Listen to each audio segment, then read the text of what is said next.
Shalom jemaat, apa kabarnya? Tentunya kita semua dalam perlindungan Tuhan, amin. Nah, hari ini kita kembali beribadah bersama-sama. Dan sebelum kita mulai ibadah kita, saya mau mengajak kita sama-sama untuk menyatukan hati dan berdoa. Mari kita berdoa. Bapa di dalam surga, kami ucap syukur Tuhan untuk hari ini, saat ini Tuhan. Engkau masih memberkati kami dan memberikan kami berkat yang melimpah. Terima kasih Bapa. Pagi hari ini, dimanapun kami berada, kami mau satukan hati kami mau sembah, kami mau tinggikan Engkau. Biarlah hatimu disenangkan melalui pujian kami Tuhan. Biarlah ada sesuatu yang kami boleh terima dari Engkau melalui pesan firman-Mu pagi hari ini yang disampaikan oleh hamba-Mu. Biar Engkau ngurapi beliau, Engkau pakai beliau. Biar perkataan yang keluar dari hamba-Mu itu bukan perkataan manusia, tapi perkataan firman yang hidup dan menguatkan setiap kami ya Bapa. Terima kasih Bapa, terima kasih. Kami serahkan ibadah ini dan kami mulai di dalam nama Tuhan Yesus Kristus. Haleluya. Amin. Mari kita naikkan satu pujian bagi Tuhan.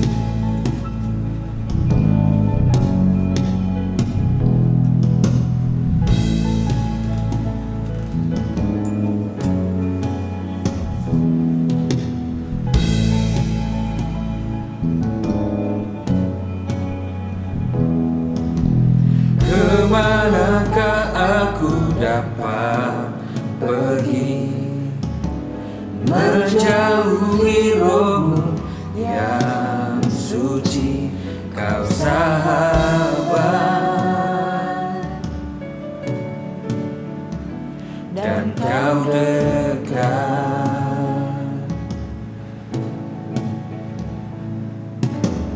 bahkan seluruh pengabdianku tak bisa membalas kesetiaan-Mu, sungguh mulia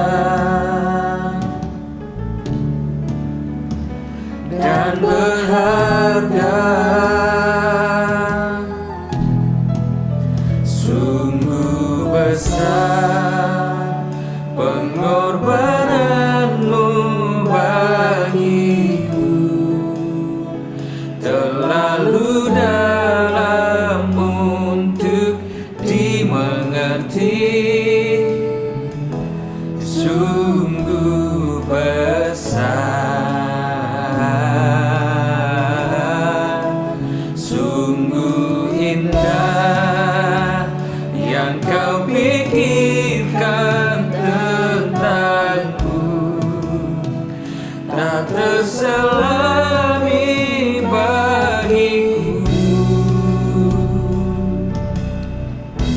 sungguh indah.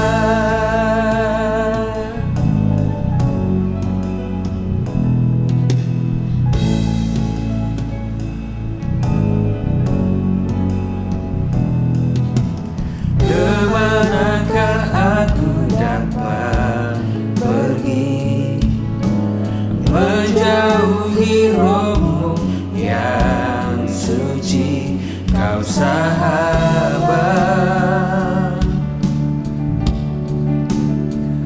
dan Kau dekat, bahkan seluruh pengabdianku tak bisa membalas kesetiaan-Mu, sungguh mulia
besar pengorbananmu bagiku, terlalu dalam untuk dimengerti. Sungguh besar, sungguh indah yang kau pikirkan tentangku, tak terselami bagiku. Sungguh indah, sungguh indah, sungguh indah.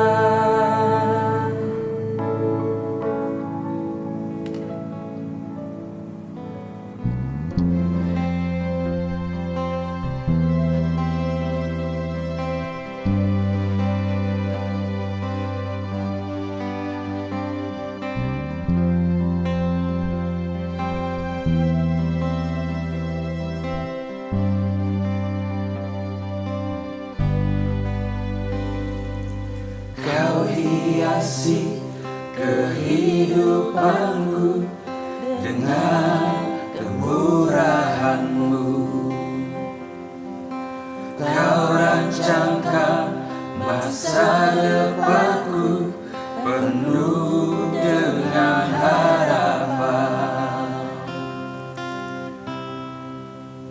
Aku ada saat ini, semuanya karena kasih-Mu. Aku hidup hari ini, semua berkat kemurahan-Mu. Terima kasih Yesus, Engkau sangat baik, teramat baik bagiku.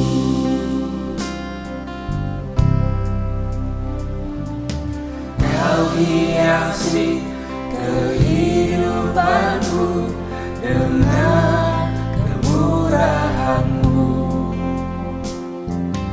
Kau rancangkan masa depanku penuh dengan harapan. Aku ada saat ini, semuanya karena kasih-Mu. Aku hidup hari ini, semua berkat kemurahan-Mu. Terima kasih Yesus, Engkau sangat baik, teramat baik. Aku ada saat ini, semuanya karena kasih-Mu. Aku hidup hari ini,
Mari kita berdoa sebelum kita dengarkan firman Tuhan.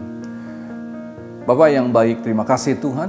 Kalau pagi hari ini kami boleh bersama-sama kembali akan mengadakan ibadah online ini dalam khususnya mendengar firman Tuhan. Kami berbeda dalam ruangan, kami berbeda dalam tempat, jarak, dan juga Tuhan, kami percaya Engkau tidak membiarkan kami untuk tidak bisa mendengarkan firman-Mu. Tapi kami mau tetap ada di dalam hadirat-Mu, dalam suasana kota dan negara kami yang masih mengalami wabah corona ini Tuhan. Biarlah sukacita dan juga damai sejahtera-Mu melalui hadirat-Mu di tengah-tengah kami, dan khususnya di dalam perlindungan sabda-Mu, biarlah kami boleh menikmati semuanya ini Tuhan. Kami serahkan dalam perlindungan firman-Mu, dalam nama Tuhan Yesus Kristus kami memohon. Haleluya. Amin. Shalom. Apa kabar Bapak Ibu dikasih dalam Tuhan? Kembali kita beribadah dalam hari Minggu yang ketiga dalam bulan April ini. Dan tentunya kita bersukacita dan bersyukur di tengah-tengah suasana yang masih belum kondusif untuk kita berkumpul bersama-sama dalam gedung gereja sebagaimana kita lakukan. Dan juga dengan adanya aturan pemerintah yang baru tentang PSBB dan membatasi dalam jumlah orang berkumpul, maka terpaksa kita harus mengadakan ibadah seperti ini, dan juga dengan beberapa cara tentunya agar supaya jemaat yang dikasihi Tuhan tetap menikmati firman Tuhan, ibadah, dan khususnya juga hadirat Tuhan. Untuk itu Bapak Ibu sekalian Tuhan, mari kita sama-sama kita melihat firman Tuhan untuk pagi hari ini sesuai dengan tema kita dalam bulan April. Masih ingat Bapak Ibu dikasihi dalam Tuhan, tema kita dalam bulan April ini adalah kemenangan karena pengorbanan Yesus. 2 minggu yang lalu kita sudah membahas dan kita sudah mendalami tentang apa itu janji Tuhan tentang kemenangan dan pengorbanan Yesus yang sudah Dia lakukan untuk Anda dan saya.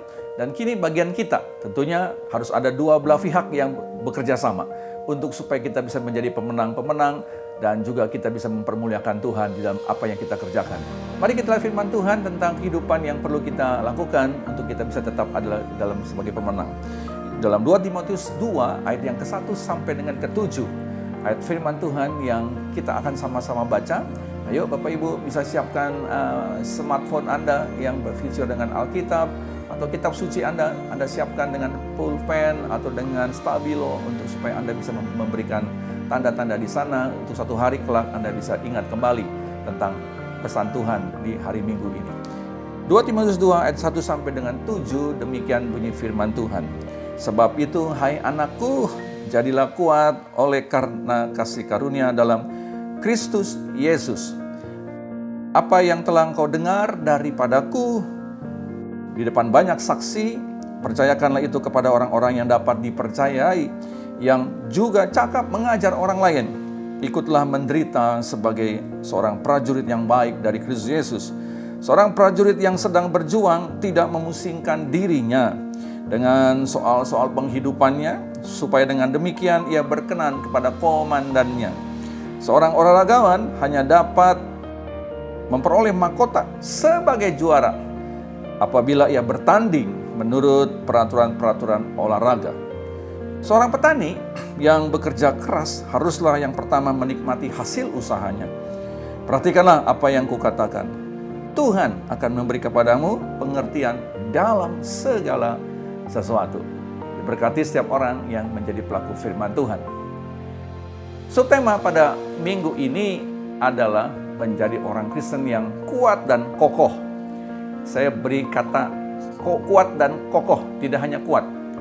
Kalau kuat ini berbicara mengenai hal yang di luar, tapi kokoh bicara soal sesuatu yang ada di dalam. Ya, Bapak Ibu salam Tuhan. Jadi subtema kita pagi hari ini adalah menjadi orang Kristen yang kuat, dan bukan hanya kuat, tetapi kokoh. Mari kita lihat apa yang Tuhan pesankan untuk minggu ini, untuk menjadi orang Kristen yang kuat dan kokoh. Pada dasarnya kehidupan orang benar, saudara kasih dalam Tuhan, kita selalu senantiasa ada di dalam bahaya. Sadar atau tidak sadar, sebetulnya ada ancaman yang akan menghampiri kehidupan setiap orang benar. Ada kalanya itu sesuatu yang nampak, dan bahkan juga ada yang tidak nampak. Ya, seperti suasana sekarang ini kita tidak bisa melihat yang namanya figur atau secara lahiriah yang namanya virus corona itu secara kasat mata. Tetapi secara mungkin dengan alat kedokteran bisa ditemukan sebesar apa dan bagaimana bentuknya yang kita sudah sama-sama pernah melihatnya. Tetapi secara lahiriah dengan kasat mata tentunya kita tidak bisa melihat. Dan juga Bapak Ibu dalam Tuhan, bicara soal kekuatan yang kita akan bahas di sini, sebagaimana firman Tuhan dikatakan dalam 2 Timotius 2 ayat yang ke-1, hai anak-anakku, dikatakan sebab itu hai anakku, jadilah kuat. Kuat di sini dalam arti kata apa? Bukan bicara soal kuat secara fisik, ya, kuat secara jasmani. Tetapi lebih daripada itu, bicara kuat apa? Kuat di dalam soal iman, kuat di dalam soal mental, kuat di dalam soal karakter kita. Di Alkitab sudah ada mencatat, ada orang yang kuat secara jasmani. Siapa dia? Pasti Bapak Ibu sekalian dalam Tuhan ingat dia. Yang bisa mengalahkan bangsa Filistin. Dia kuat sekali. Sampai kematiannya pun dia bisa meruntuhkan 2 tiang yang begitu kokoh. Dia bisa runtuhkan. Siapa dia orangnya? Saya percaya Bapak Ibu ada yang mengatakan Simpson. Betul dia. Dia kuat secara fisik. Dia kuat secara lahiriah. Tetapi dia lemah di dalam karakternya dia. Dia lemah dalam mentalnya dia. Dia lemah di dalam kehidupan inner man-nya. Sehingga kita tahu bagaimana dia jatuh dalam pelukan yang namanya Delila. Dan kemudian kita tahu bagaimana dia mudah dikalahkan oleh musuhnya. Dan banyak contoh-contoh dalam Alkitab lainnya juga. Kita sebut saja Raja Daud. Dia juga bisa mengalahkan setiap musuh-musuhnya. Setiap orang-orang bangsa-bangsa yang merongrong bangsa Israel. Dan atas pertolongan Tuhan dia juga bisa mengalahkan setiap musuh-musuhnya. Tetapi kita lihat bagaimana satu hari Daud dia lengah. Disitulah titik lemahnya dia. Dia lupa bahwa secara fisik dia kuat. Tetapi secara mental, secara inner man, dalam karakternya dia lemah. Dia pun jatuh. Ketika satu hari dia ada di suatu istana. Dan kita sudah tahu kisahnya. Kemudian dia melakukan satu perbuatan yang tersembunyi. Dan kemudian kita tahu bagaimana akhirnya hukuman Tuhan datang kepada Daud. Nah, pagi hari ini kita akan belajar Bapak Ibu dalam Tuhan. Kalau begitu, apa yang Tuhan pesankan kepada kita di dalam soal kekuatan? Alkitab mengatakan dalam Mazmur 11 ayat yang ketiga. Saya akan bacakan ayat ini dan Bapak Ibu juga kalau di rumah bisa menemukan ayat ini. Mari sama-sama kita membacanya. Mazmur 11 ayat yang ketiga. Apabila dasar dihancurkan, apakah yang dapat dibuat orang benar itu? Perhatikan Ibu Bapak Tuhan, Alkitab sudah mencatat bahwa apabila dasar dihancurkan, apakah yang dapat dibuat oleh orang benar itu? Tadi saya sudah katakan ada 2 hal, yaitu apa? Kuat dan kokoh. Tidak cukup dengan kuat saja. Bapak Ibu, kalau Bapak Ibu ingin bangun satu rumah itu sebut saja bertingkat. 4 lantai kah? 6 lantai kah? Atau 2 lantai kah? Tentunya secara fisik Anda bisa katakan ini bangunan kuat. Kenapa? Dari bangunan kelihatan bentuknya. Ya, tetapi kokohnya belum tentu. Saya katakan belum tentu kenapa? Karena ada bangunan-bangunan yang tinggi yang runtuh karena gempa, runtuh karena terpaan angin besar, dan bahkan juga karena tsunami. Saya tidak mengatakan bahwa ini karena bencana alam, tetapi poin saya adalah di tengah-tengah kekuatan butuh kekokohan, yaitu bicara soal apa? Dasarnya. Nah, Bapak Ibu saudara Tuhan, Alkitab sudah mencatat sebagai orang benar, saya ulangi lagi, kita selalu ada ancaman yang bisa membuat kita jatuh dan tidak bisa menjadi seorang pemenang sebagaimana apa yang Tuhan sudah pesankan buat Anda dan saya. Mari kita lihat Bapak Ibu saudara Tuhan, dasar-dasar firman Tuhan di dalam hal pentingnya kita juga kuat secara jasmani dan rohani.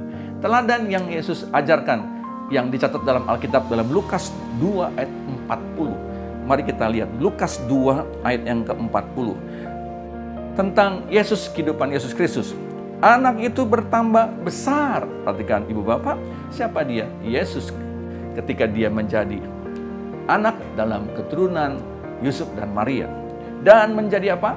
Menjadi kuat, penuh dengan hikmat dan kasih karunia Allah ada padanya. Bapak Ibu dalam Tuhan, kita tahu bagaimana dalam perjalanan kehidupan Yesus selama 3,5 tahun. Apakah dia hanya melewati dalam kehidupan secara jasmani? Tidak, tentunya secara rohani, secara mental. Minggu lalu saya sudah menyampaikan bagaimana Yesus pengorbanannya. Dia pengorbanan bukan secara fisik, dicambuk, diludahi, dan bahkan juga ditampar. Dan kita tahu bagaimana dia mengalami hinaan. Ya, orang lain kau selamatkan, tapi dirimu sendiri kau tidak selamatkan. Itu perkataan yang sangat menyakitkan tentunya. Ya, dalam diri Yesus Kristus. Bicara apa? Yesus kuat. Bukan secara fisik. Dia berkeliling dari satu tempat ke tempat lain. Dia melalui 3,5 tahun menghadapi banyak cuaca, banyak rintangan. Secara fisik dia letih, tetapi terlebih lagi dia kuat secara rohnya, sebagaimana firman Tuhan katakan. Ibu bapak dalam Tuhan, kalau demikian, mari sebagai orang Kristen kita harus camkan baik-baik. Banyak orang Kristen seringkali meremehkan poin yang namanya kekuatan secara innernya, secara di dalam kehidupan kerohaniannya. Ya, ada orang yang memperhatikan secara jasmani. Dia pergi ke tempat-tempat untuk bisa membuat dia semakin bugar. Dia pergi ke tempat-tempat fitness, dia pergi tempat di mana dia bisa berolahraga. Dia bisa bermain bola, bermain basket dan seterusnya. Dengan maksud apa? Supaya tubuhnya, fisiknya kuat. Tetapi ini sifatnya sementara. Kita tahu ini sifatnya sementara. Jasmani kita satu hari kita akan mengalami penurunan dalam kekuatan. Yang perlu adalah kita juga harus senantiasa memperhatikan kehidupan kita punya kerohanian. Karena itu yang akan menentukan di dalam kekekalan supaya kita bisa memperoleh mahkota yang Tuhan janjikan. Ibu bapak dalam Tuhan, mari kita lihat beberapa contoh di dalam Alkitab yang perlu sama-sama kita pelajari. Kenapa Bapak Ibu dalam Tuhan? Secara fisik saya sudah katakan tadi, Bapak Ibu mungkin ada yang bekerja, yang setiap hari harus berada di cuaca, yang dalam perubahan cuaca yang sangat cepat, panas, hujan, lalu angin, dan juga mungkin kering. Mungkin Anda bekerja sebagai orang yang ada di lapangan, yang di luar kantor, tapi ada juga orang yang di dalam kantor, yang hidup dengan dalam ruangan tertentu, yang hanya berada dalam cuaca dingin karena udara AC dan sebagainya. Dan saat Anda keluar, Anda akan mengalami satu gangguan karena perubahan cuaca dan seterusnya. Anda bisa memperkuat secara fisik, tetapi yang penting lagi sekali, kita mesti ngerti, ada 3 perkara yang juga seringkali mengancam kehidupan kerohanian kita. Dalam 1 Yohanes pasal yang kedua ayat 16 dikatakan bahwa, saya akan bacakan firman Tuhan, sebab semua ada di dalam dunia, yaitu keinginan daging, keinginan mata, serta gangguan hidup, bukan berasal dari Bapa, melainkan dari dunia. 3 hal ini seringkali bisa menjatuhkan kehidupan seseorang yang katanya kuat. Ya, keinginan mata. Kita tahu bagaimana mata ini bisa membuat kita jatuh. Ya, Daud jatuh karena faktor matanya. Kita mundur, Adam dan Hawa. Hawa ketika ada di tengah-tengah kehidupan yang serba lengkap, serba nyaman. Tetapi ketika dia digoda oleh si ular untuk makan buah terlarang. Dan firman Tuhan mengatakan, Hawa memandang buah yang ditawarkan oleh si ular. Dan kita bisa menginterpretasinya. Mungkin buah itu membuat dia penasaran. Buah itu membuat itu sangat menarik sehingga Hawa ingin mencicipinya. Apalagi ditambah dengan rayuan dari si iblis. Dan kita tahu bagaimana akhirnya dia jatuh. Demikian juga ibu bapak dalam Tuhan dalam keinginan daging. Keinginan daging bicara soal apa? Bicara soal dosa yang ada dalam Galatia. Galatia 5 kita sudah tahu ada sifat-sifat keinginan daging. Ya, tentunya kita tidak perlu baca. Anda tahu di sana ada 22 sifat keinginan daging. Yang terakhir ada kehangkuan hidup, kesombongan. Kesombongan bisa meruntuhkan seseorang. Ada amin. Ibu bapak Tuhan, ada orang sombong karena berbagai macam alasan. Tetapi juga ada orang sombong, nggak ada alasan. Tetapi dia sombong dan sehingga itu orang mengatakan ini orang tinggal tunggu jatuhnya saja. Ya, Ibu Bapak Tuhan, kalau dengan demikian mari kita belajari apa yang Tuhan janjikan kepada Anda dan saya tentang kehidupan untuk supaya tetap kuat. Ibu Bapak, ada 3 perkara yang kita bisa tetap kuat. Ada 3 hal yang Anda dan saya harus memotivasi diri Anda supaya Anda bisa menjadi kuat dengan bukan hanya kuat, tetapi juga kokoh. Yang pertama yang saya ingin ajak untuk kita mempelajarinya. Mari kita lihat firman Tuhan dalam Yakobus 4 ayat yang ke-8. Yakobus 4 ayat yang ke-8. Hal yang pertama supaya Anda dan saya tetap kuat. Mendekatlah kepada Allah dan Ia akan mendekat kepadamu. Tahirkanlah tanganmu, hai kamu orang-orang berdosa, dan sucikanlah hatimu, hai kamu yang mendua hati. Saya garis bawahi kata-kata mendekatlah kepada Allah. Oh, Bapak Ibu saudara Tuhan, kalau Anda dan saya mau hidup ada di dalam kekuatan secara mental, secara karakter, ya kita butuh atau kita perlu hidup dekat kepada siapa? Kepada Allah. Dalam hal ini kepada pribadi Tuhan Yesus Kristus. Ibu Bapak sekalian Tuhan, sekarang lagi rame masalah COVID ini, yaitu apa? Harus keep distance. Ya, tahu Ibu Bapak sekalian Tuhan, kita harus jaga jarak. Karena virus corona ini begitu mudah sekali mewabah, menular. Sekarang ini sudah semakin hari sudah ditemukan hal-hal yang bisa menular. Bagaimana penularan itu terjadi? Dulu hanya droplet, ya, melalui hanya air liur, ketika orang batuk, ketika orang bersin.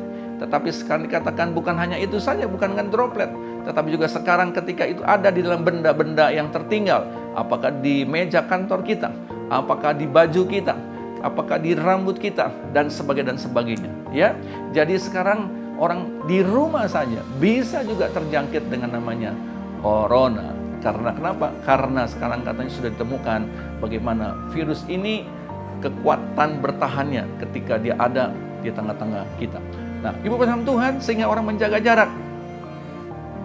Saya baru mendengar sekarang para beberapa bisnismen, beberapa perusahaan besar merubah logo yang dulunya logonya bagus sekali. Sekarang sesuai dengan lagi ramenya istilah keep distance, jaga jarak. Sekarang rame-rame perusahaan besar merubah logonya. Dan dia mengeluarkan kocek yang tidak kecil, mengeluarkan biaya yang tidak murah, besar sekali. Anda tentu sebagian sudah pernah dengar atau menyaksikan. Yang pertama, kita lihat dari otomotif. Anda tahu sekarang merek yang katanya ada lingkarannya 4 itu mobil apa? Merek apa itu? Benar sekali, mobil Audi. Ya, sekarang Audi merubah logonya. 4 yang bergandengan, sekarang 4 mempunyai jarak. Keep distance, dia bilang. Yang kedua, Anda tahu lagi merek apa? Mercedes-Benz. Sekarang Mercedes-Benz yang dulunya lambang 3 itu dengan ada diagram seperti diamond, sekarang hanya dibuat lurus lalu dipisahkan itu diamond ke pinggir-pinggir dengan warna yang berbeda. Dia bilang keep distance. Lalu tidak cukup di sana, kita lihat lagi yang lainnya. Apa Ibu Bapak Tuhan? Mobil VW, Volkswagen. Sekarang Volkswagen itu sekarang dibuat jarak. Ini lagi heboh, ini lagi menarik ini dengan istilah keep distance. Ya, tidak cukup di sana.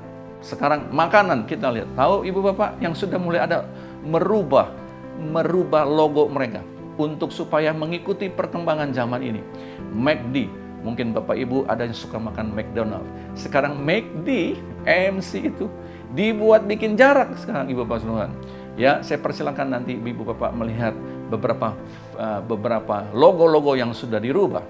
Dan bukan hanya McD. Tahu yang berikutnya? Coca-Cola. Coca-Cola pun dia merubah logonya. Coca-Cola itu saya dengar dia merubah logonya itu sebesar 50.000 US dollar. Lalu di salah satu pengamat media mengatakan, kenapa Anda bisa berani mengeluarkan biaya 50.000? Dia bilang, iya, karena ada satu jalanan di Amerika, ada 35.000 orang yang lalu lalang satu hari, 35.000 menurut survei. Jadi dia berani mengeluarkan 50.000 US dollar untuk merubah Coca-Cola ini punya desain supaya orang bisa ada ketertarikannya dan ada partisipasinya. Seakan-akan dia cukup prihatin dengan kondisi sekarang. Dan juga Bapak Ibu salam Tuhan, saya percaya sekarang ini orang lebih senang menyendiri ketimbang untuk bertemu dengan orang lain dengan istilah keep distance. Bapak Ibu, satu hal saya minta, jangan Anda menjauhkan diri dari Tuhan. Tapi saat-saat sekarang ini, mendekatlah kepada Tuhan. Ada amin. Mendekatlah kepada pribadi yang menjadi sumber kekuatan bagi Anda dan saya. Yakobus mengatakan, mendekatlah kepada Allah dan Dia akan mendekat kepada kamu. Ada maksud dan tujuan kalau Tuhan dekat dengan kita. Tidak mungkin, Ibu Bapak salam Tuhan, kalau Tuhan menawarkan, mendekatlah kepada aku. Kenapa? Ada sesuatu yang Tuhan ingin berikan kepada Anda dan saya. Di tengah-tengah dunia yang tidak menentu, di tengah-tengah dunia yang membuat Anda semakin hari semakin khawatir, yang membuat Anda semakin hari kehilangan arah dan tujuan. Tetapi ketika kita mendengar apa yang menjadi pesan Tuhan, saya percaya tanpa kita sadari ada kekuatan yang dari dalam ini karena Tuhan yang dekat dengan hidup kita. Hal yang kedua yang kita pelajari, Ibu Bapak saudara Tuhan, bagaimana kita bisa menjadi orang Kristen yang kuat dan kokoh. Ya, Lukas 6 ayat 48.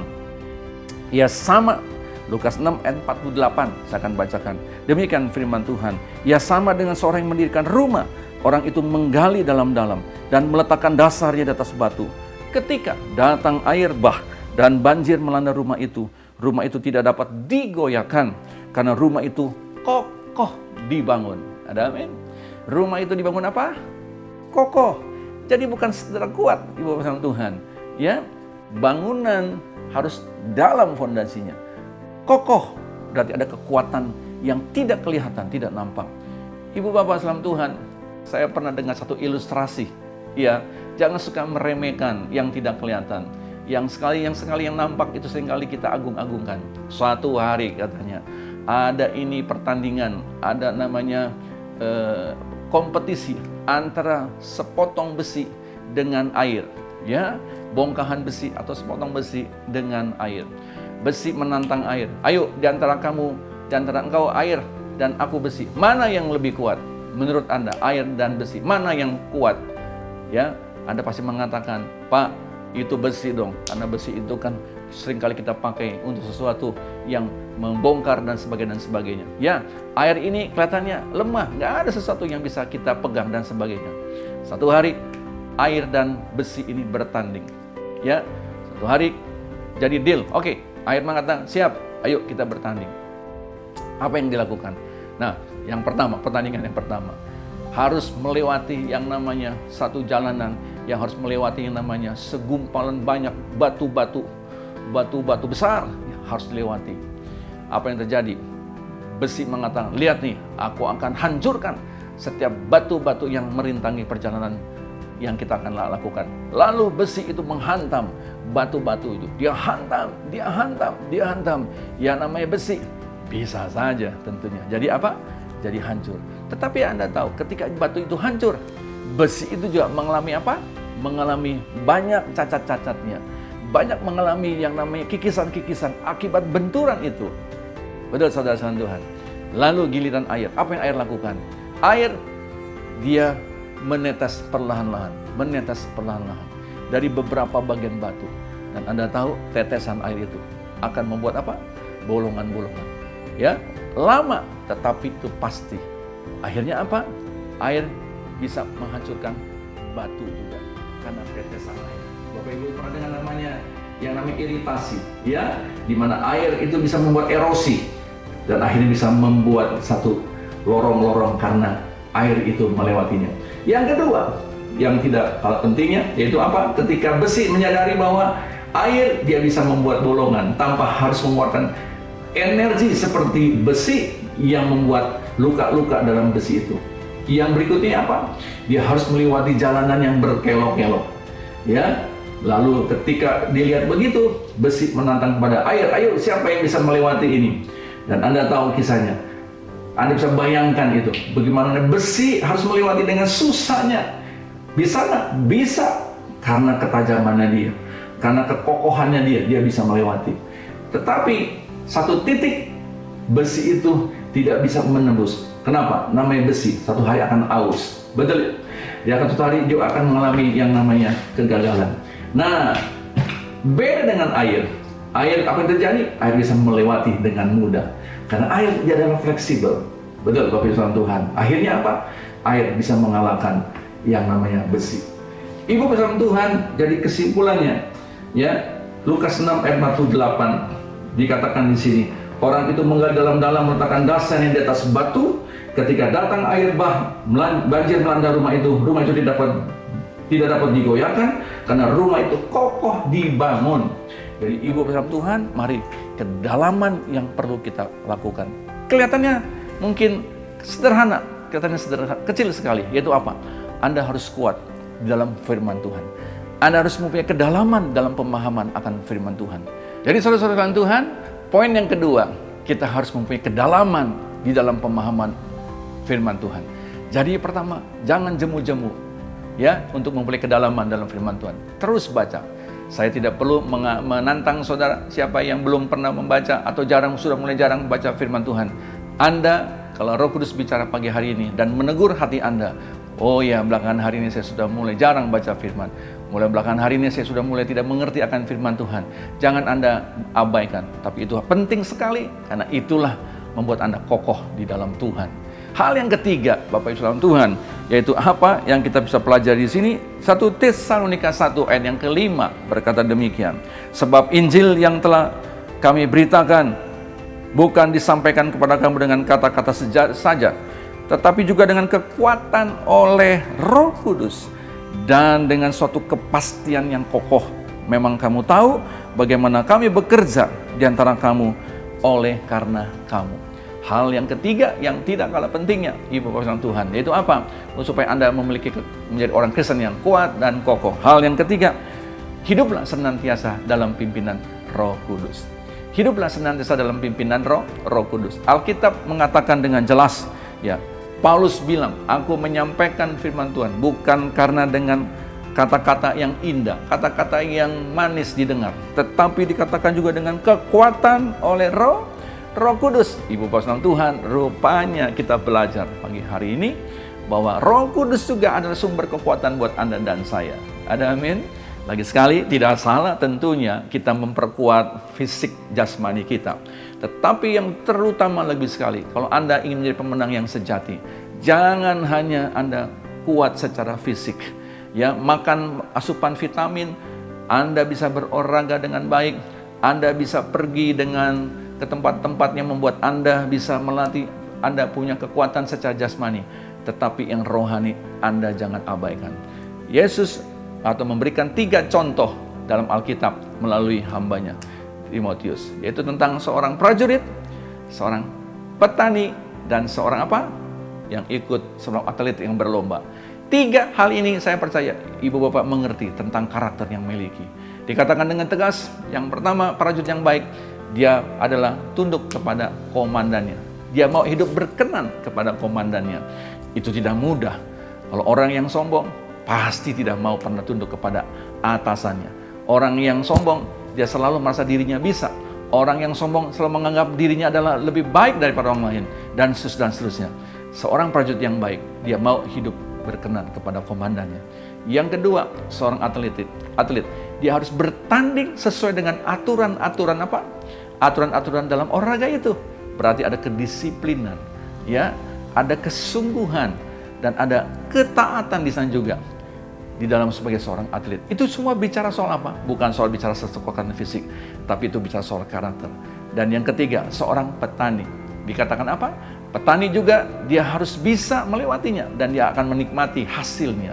Bapak Ibu tahu seorang petani ketika dia ada di ladang, dia harus bergantung kepada cuaca.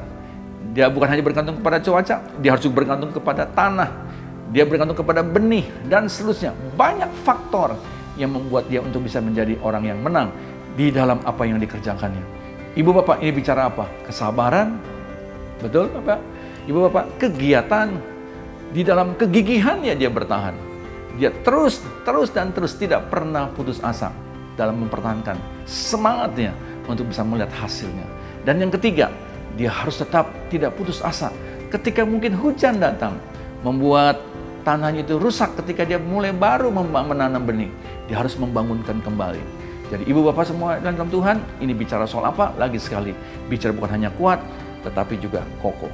Sebagai ada yang terakhir, saya ingin bagikan Ibu Bapak dalam Tuhan dalam renungan pagi hari ini untuk menyimpulkannya di dalam 2 Tawari pasal 13 ayat yang ke-18. 2 Tawari 13 ayat yang ke-18. Demikian firman Tuhan. Demikianlah orang Israel ditundukkan pada waktu itu. Sedang orang Yehuda menjadi kokoh karena mereka mengandalkan diri kepada Tuhan, Allah nenek moyang mereka. Ibu Bapak Tuhan, ada kata-kata mengandalkan. Lagi sekali ini bicara apa? Bicara bukan saja sekedar kekuatan diri sendiri, tetapi ada salah satu kekuatan ilahi yang ada dalam kehidupan setiap Anda dan saya, seperti orang-orang Yehuda. Orang Israel mungkin sudah terlalu biasa mendengar kata-kata nasihat dan kata-kata untuk hidup di dalam Tuhan. Tetapi orang Yehuda, dia lebih lagi, sehingga dicatat dalam Alkitab, orang Yehuda adalah orang yang kokoh dan dia bukan hanya kuat. Saya berdoa Anda yang mendengar firman Tuhan pada pagi hari ini, Anda adalah orang-orang yang menang, bukan karena kekuatan, bukan karena kepandaian, bukan karena punya banyak materi, tetapi Anda adalah orang yang mengandalkan Tuhan senantiasa. Tuhan memberkati kita semuanya. Saudara, mari setelah kita dengar firman Tuhan, tiba saatnya juga kita akan berdiam diri sebentar. Biarlah Roh Kudus yang melengkapi dan menjamah setiap hati kita, supaya kita sejak sekarang sudah teraliri kekuatan dari Tuhan dan kekuatan Roh Kudus. Mari kita nyatakan permohonan kita melalui pujian ini. Kekuatan di hidupku, ku dapat hanya dalam Yesus Kristus. Mari kita sama-sama angkat pujian ini sambil memejamkan mata kita. Kekuatan di hidupku, ku dapat dalam Yesus. Dia tak pernah tinggalkanku, setia menopangku, berseru berharap dalam Yesus. Ajaib Kau Tuhan, ajaib Kau Tuhan, penuh kuasa, sanggup pulihkan keadaanku. Dalam tangan-Mu seluruh hidupku, tak akan goyah selamanya.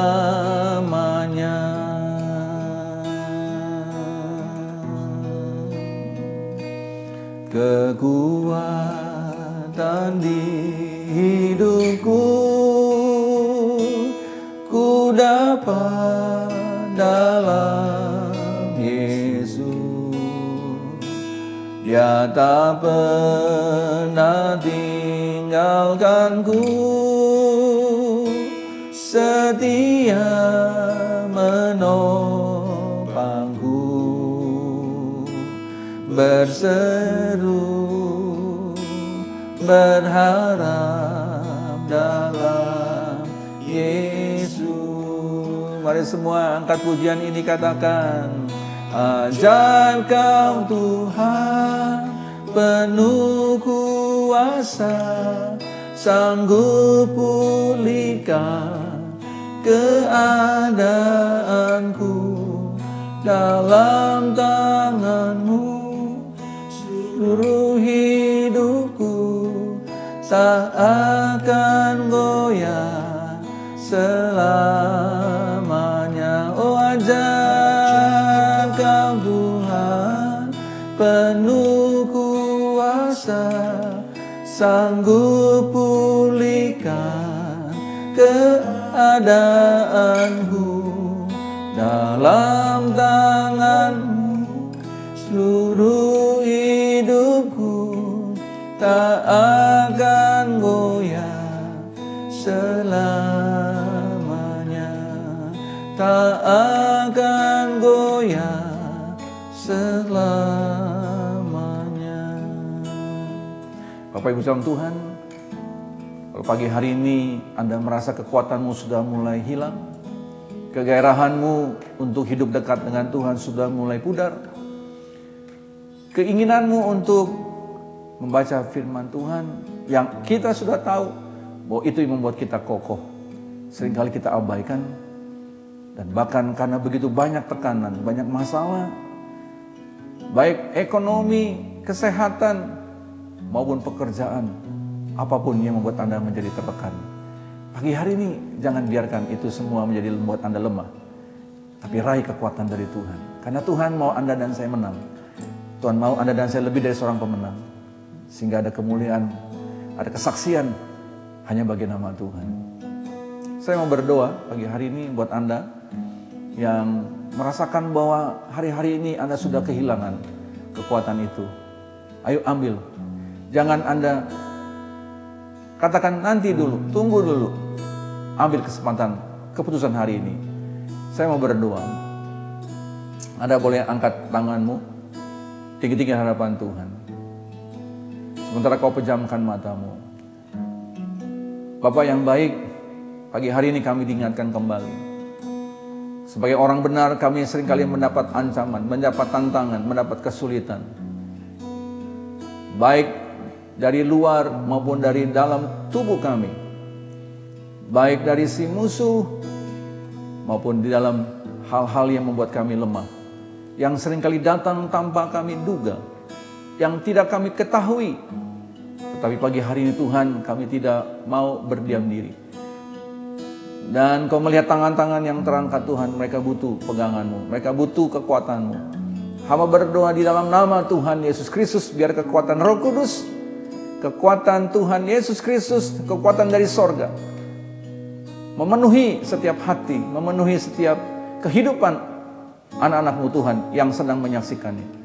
Dan mereka yang sedang mengangkat tangan tinggi di hadapan-Mu Tuhan.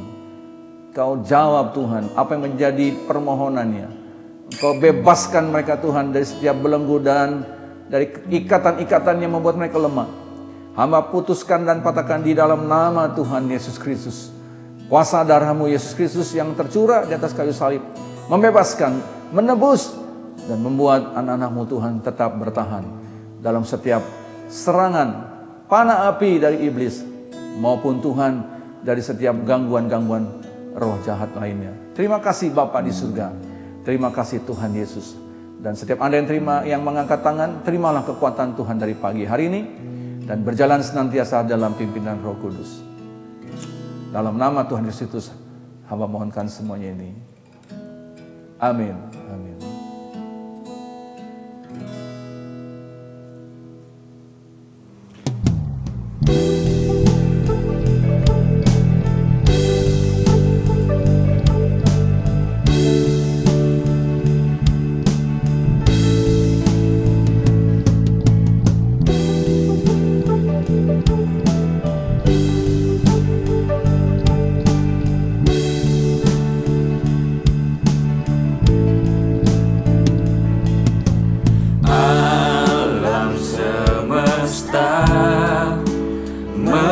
Melukiskan kebesaran Tuhan, bumi dan surga menyanyikan kemuliaan nama-Mu, Hosana,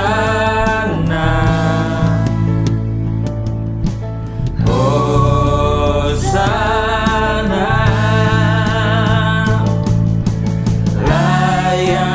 Dipuji, disembah, Kaulah yang bertahta, dulu, sekarang, dan selamanya.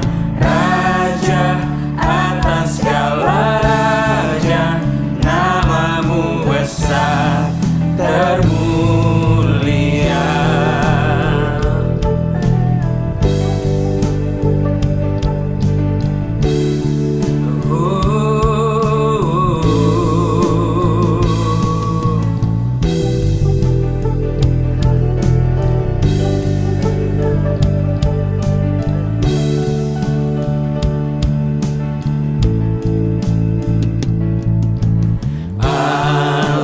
Semesta melukiskan kebesaran Tuhan, bumi dan surga menyanyikan kemuliaan nama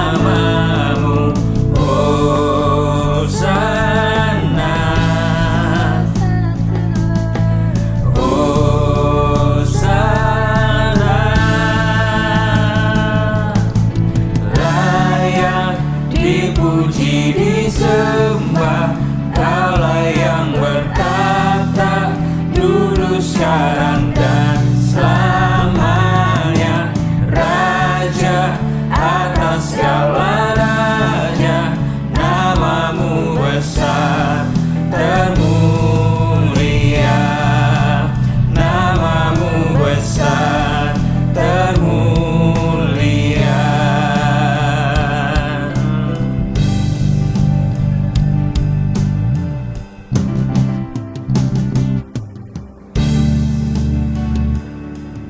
Jemaat yang kasih Tuhan, tiba saatnya kita akan mengakhiri dalam ibadah online pagi hari ini.